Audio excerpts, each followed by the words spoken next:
Greetings, fellow Taoists, and welcome back to 1991 Review. Leaving the chaos of Duyan Kang behind, Qin Mu had just set foot in Chao when, before he could even compose himself, he was swept into the power vortex of the heavenly devil cult. The grand enthronement ceremony is about to take place, but the atmosphere is thick with the scent of conspiracy. The SAINTESS arrives. A cry rang out, a familiar figure entered, and Qin Mu was shaken. Granny C smiled mysteriously. The killing formation has been set, the chess game has begun. Will Qin Mu ascend to the throne smoothly, or will an earth-shattering, bloody battle erupt right here in the Sacred Hall? In the previous episode, just as Butcher and the Blind Man, two reclusive experts, had departed, the world-shaking roar by Sun-Te immediately echoed, tearing across the 100-mile grasslands. Qin Mu. The distance was too great. Divine arts were hard to reach. Ling Yuxiu, the intelligent princess, quickly executed a fireball technique, shooting a ray of spiritual light high into the sky as a signal. But Qin Mu just shook his head, saying that with Taita's cultivation level, you wouldn't be able to see it in the night. Realizing their karmic affinity hadn't arrived, the group decided not to wait, setting off immediately and heading straight for the border. Riding on the back of the divine green bull, a silent storm of romance began to brew. When Qin Mu showed concern for Ling Yuxiu's wound, the little fox Hulinger immediately cut in. An invisible Dharma battle officially erupted. Hulinger cunningly asked Yuxiu's age, then mocked her. Big sister Yuxiu, you're even 1 year older than young master. Ling Yuxiu was no pushover, either. She immediately counterattacked, criticizing Linger's fox form. But this little fox had already cultivated the realm of thick skin. No matter what Yuxiu said, she used a single move to shut her up. Young master likes it. Just these words were like a suppressing divine art, causing Ling Yuxiu to completely lose her ground, defeated by the cunning little fox. Not long after, Sun-Te shattered the void and caught up. Upon seeing that Butcher was already gone, this expert began to wail miserably like a child, recounting all sorts of earth-shattering secrets from his childhood to Qin Mu, from bedwetting incidents to washing his master's underwear. Qin Mu could only look on helplessly, sending a pleading gaze towards Ling Yuxiu.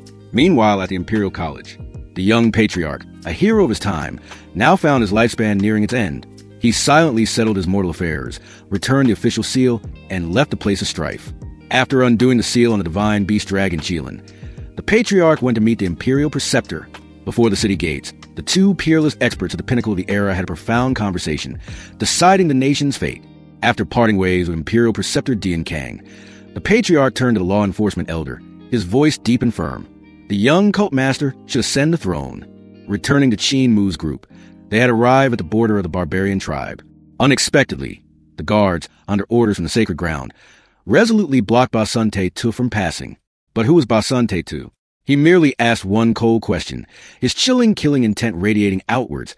Are you tired of living? The lowly soldiers were immediately scared out of their wits and hurriedly opened the gate. While passing through, Qin Mu noticed a young barbarian youth practicing his fists on the city gate, named Ban Gongcua. This boy's foundation was extremely solid, his vital energy and blood like a blazing furnace.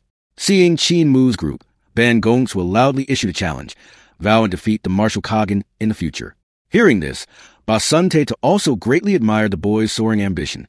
But fortune and misfortune are unpredictable. Just as Qin Mu's group left, a shaman king from the Lulan Golden Palace shattered the void and arrived. He was furious about letting the martial Kagan escape when he suddenly spotted Ban Gongcua. The shaman king was ecstatic, realizing this was a reincarnated saintly child that the shaman saint had been searching for. He immediately struck, kidnapping Ban Gongcua and flying back to the Golden Palace. In the Sacred Hall, a terrifying ritual took place. The great shaman, in the form of a dried, withered, grotesque man, flew out and entered Ban Gongcua's body. In an instant, the boy's young soul was immediately devoured and annihilated. For this heaven-defying, fate-changing act, the great shaman knew that an emissary of the underworld would come to claim his soul. He had ordered the shaman saint to set up a great white bone formation from the bones of the 17 previous generations to intercept them. Just as expected, not long after, a netherworld ghost ship flew in from the dark world. On the ship was an old servant of the underworld, cutting paper into soldiers and paper horses. This paper army charged in to attack the Golden Bone Formation. A heaven and earth shaking battle between life, death, and the netherworld erupted. Just as the old emissary was about to seize the great shaman's remnant soul, the reincarnation process managed to complete just in time.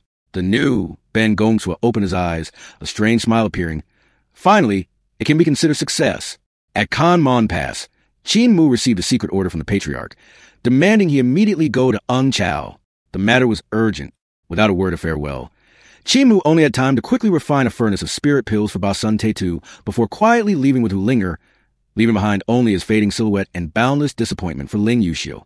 On the way to Ung Chau, Qin Mu witnessed a widespread chaos throughout the world caused by the Imperial Preceptor's reforms. But he also realized the truth.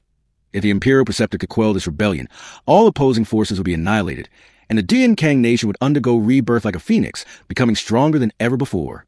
Finally, Qin Mu arrived in Ung Chau, a place of unusual peace and prosperity. Here, he saw many disciples of the heavenly devil cult using their divine arts to help the common people plow fields and harvest crops.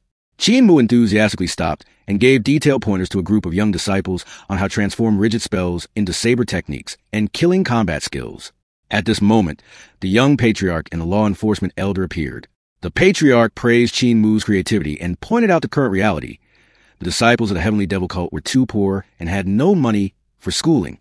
He stated bluntly that the responsibility of building schools and revitalizing the sacred cult was the destiny of the future sacred cult master. After talking for a while, the patriarch led Qin Mu to the Ung Chau City Lord's Manor. Here, the upper echelons of the heavenly devil cult had gathered, preparing for the new young cult master's enthronement ceremony. Everyone was already present. Only the cult master's wife and the saintess were missing. Suddenly, an alluring, charmingly familiar voice that could bewitch all living beings rang out. Have Moore and the patriarch arrived yet? It was Granny C. Her voice made all the elders blush with racing hearts. Their minds stirred. The patriarch had to personally go outside and demand that Granny C appear in her ugly old woman guise, so the ceremony would not be disrupted. Qin Mu happily ran over to pull her hand, just about to tease her that he already knew she was a Si Yun Xiang at the Imperial College. Just as Qin Mu was about to say that name, an announcement rang out, "The Saintess arrives!" And, to Qin Mu's utter astonishment, the real Si Yun Xiang entered in her capacity as a saintess. Witnessing this scene, Qin Mu was stunned. Beside him, Granny C whispered in his ear, her smile full of hidden meaning. The saintess and the cult master are also classmates.